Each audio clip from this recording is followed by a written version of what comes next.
விஜயின் பரப்புரையில் கூட்ட நெரிசலில் சிக்கி 41 பேர் உயிரிழந்த விவகாரத்தில் தாவேக நிர்வாகிகள் இருவர் கைது செய்யப்பட்டுள்ளனர். இந்த விவகாரத்தில் அரசுக்கு எதிராக ஆதவ் அர்ஜுனா வெளியிட்ட பதிவு சர்ச்சையை கிளப்பியிருக்கிறது. 41 பேர் உயிரிழந்த விவகாரத்தில் தாவேக எடுக்கப் போகும் முடிவு என்ன?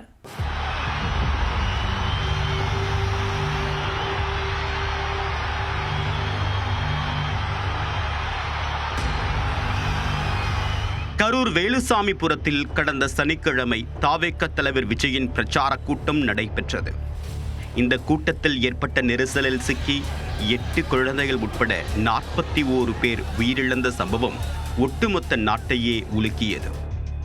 41 பேர் உயிரிழந்த சம்பவம் தொடர்பாக தாவேக கரூர் மேற்கு மாவட்ட செயலாளர் மதியழகன், தாவேக பொதுச் செயலாளர் ஆனந்த், இணை பொதுச் செயலாளர் சிடி நிர்மல்குமார் மற்றும் பலர் மீது கரூர் டவுன் போலீசார் 5 பிரிவுகளின் கீழ் வழக்கு பதிவு செய்தனர்.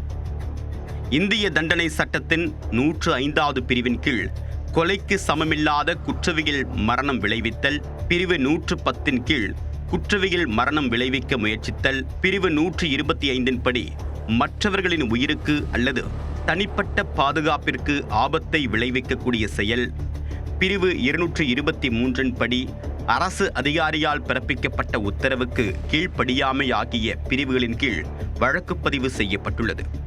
இந்த வழக்கில் தாவேக கரூர் மேற்கு மாவட்ட செயலாளர் மதியழகன் முதல் குற்றவாளியாக சேர்க்கப்பட்டுள்ளார். கரூர் தான்தோன்றி மலைப்பகுதியை சேர்ந்த மதியழகன் சொந்தமாக டெக்ஸ்டைல் தொழில் செய்து வரக்கூடிய நிலையில் விஜய் மீதான அதீத ஈர்ப்பால் அவருடைய ரசிகர் மன்றத்தில் இணைந்து பணியாற்றி வருகிறார். இந்நிலையில் தாவேக என்ற கட்சியை விஜய் தொடங்கியதும் கரூர் மேற்கு மாவட்ட செயலாளராக மதியழகன் நியமிக்கப்பட்டார். மதியழகனின் தலைமையின் கீழ் வேலுசாமிபுரத்தில் விஜயின் பிரச்சார கூட்டம் நடைபெற்ற நிலையில் இந்த துயர சம்பவம் அரங்கேறி உள்ளது. இந்த துயர சம்பவத்தை தொடர்ந்து மதியழகன் தலைமறைவான நிலையில் அவரை 5 தனிப்படை போலீசார் தீவிரமாக தேடி வந்தனர். கரூர் குஜிலியம்பாறை பகுதியில் ஒரு வீட்டில் தலைமறைவாக இருந்த மதியழகனை தனிப்படை போலீசார் கைது செய்தனர். மதியழகனிடம் போலீசார் தொடர் விசாரணை நடத்தி வரக்கூடிய நிலையில் அவர் அளிக்கக்கூடிய வாக்குமூலத்தின் கீழ் தாவேக பொதுச் செயலாளர் ஆனந்த், இணை பொதுச் செயலாளர் நிர்மல்குமார் உள்ளிட்டோரை கைது செய்ய போலீசார் திட்டமிட்டுள்ளனர். மதியழகனை தொடர்ந்து கரூர் மத்திய மாநகர தாவேக செயலாளர் பவுன்ராஜையும் போலீசார் கைது செய்துள்ளனர். இந்நிலையில் கரூர் துயர சம்பவம் தொடர்பாக சமூக வலைத்தளங்களில் வதந்தி பரப்பிய 3 நபர்களை போலீசார் கைது செய்தனர். அதன்படி பெரும்பாக்கம் பாஜகவை சேர்ந்த சகாயம், மாங்காடு தமிழக வெற்றிக்கழக உறுப்பினர் சிவனேசன், ஆவடி தாவேக நிர்வாகி சரத்குமார் ஆகிய 3 பேரை போலீசார் கைது செய்தனர். மேலும் கரூர் துயர சம்பவம் தொடர்பாக வதந்தி பரப்பியதாக 25 பேர் மீது வழக்கும் பதிவு செய்யப்பட்டுள்ளது. இதற்கிடையே பிரபல யூடியூபர் ஃபெலிக்ஸ் ஜெரால்ட் அதிரடியாக கைது செய்யப்பட்டிருக்கிறார். சென்னையில் உள்ள தன்னுடைய வீட்டிலிருந்து ஃபெலிக்ஸ் ஜெரால்டை கைது செய்து போலீசார் அழைத்து சென்றனர். 41 பேர் உயிரிழந்த சம்பவத்தில் அரசுக்கு எதிராக வதந்தி பரப்பியதற்காக ஃபெலிக்ஸ் கைதாகி உள்ளார் என்று கூறப்படுகிறது.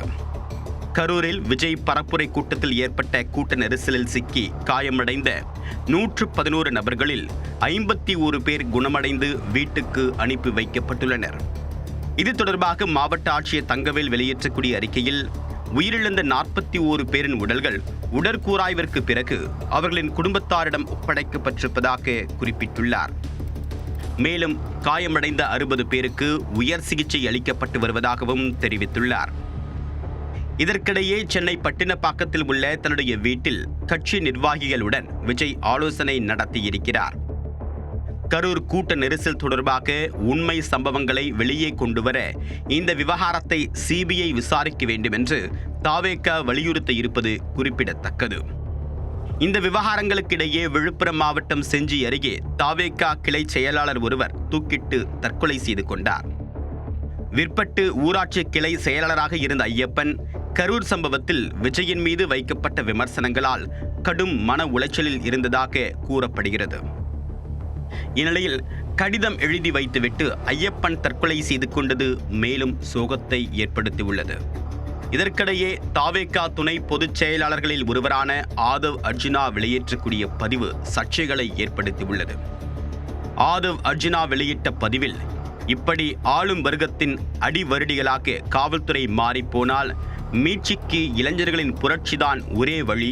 எப்படி இலங்கையிலும் நேபாளத்திலும் இளைஞர்களும் ஜென்ஜி தலைமுறையும் ஒன்றாக கூடி அதிகாரத்திற்கு எதிரான புரட்சியை உருவாக்கி காட்டினார்களோ, அதேபோல் இங்கும் இளைஞர்களின் எழுச்சி நிகழும். அந்த எழுச்சிதான் ஆட்சி மாற்றத்திற்கான அடித்தளமாக, அரச பயங்கரவாதத்திற்கான முடிவுரையாகவும் இருக்கப் போகிறது. பேய் அரசாண்டால் பிணம் தின்னும் சாஸ்திரங்கள் என்றும் தெரிவித்திருந்தார். கரூர் சம்பவத்தால் தமிழ்நாட்டில் அசாதாரணமான சூழல் நிலவி வரக்கூடிய நிலையில் ஆதவ் அர்ஜுனாவின் இந்த பதிவு வன்முறையை தூண்டக்கூடிய வகையிலான கருத்து என்று பலரும் எதிர்ப்பு தெரிவித்தனர். சர்ச்சைகள் வலுத்த நிலையில் அந்த பதிவை ஆதவ் அர்ஜுனா நீக்கியிருக்கிறார். அதே நேரம் அவர் பதிவு குறித்து ஸ்கிரீன்ஷாட் வைரலாகி வருகிறது. ஆதவ் அர்ஜுனாவின் கருத்துக்கு திமுக கடும் எதிர்ப்பு தெரிவித்துள்ளது. கரூர் கூட்ட நெரிசலில் சிக்கி 41 பேர் உயிரிழந்திருக்கக்கூடிய நிலையில் சென்னையில் போராட்டம் நடத்தப்படலாம் என்ற தகவலை அடுத்து காவல்துறை உஷார்படுத்தப்பட்டுள்ளனர்.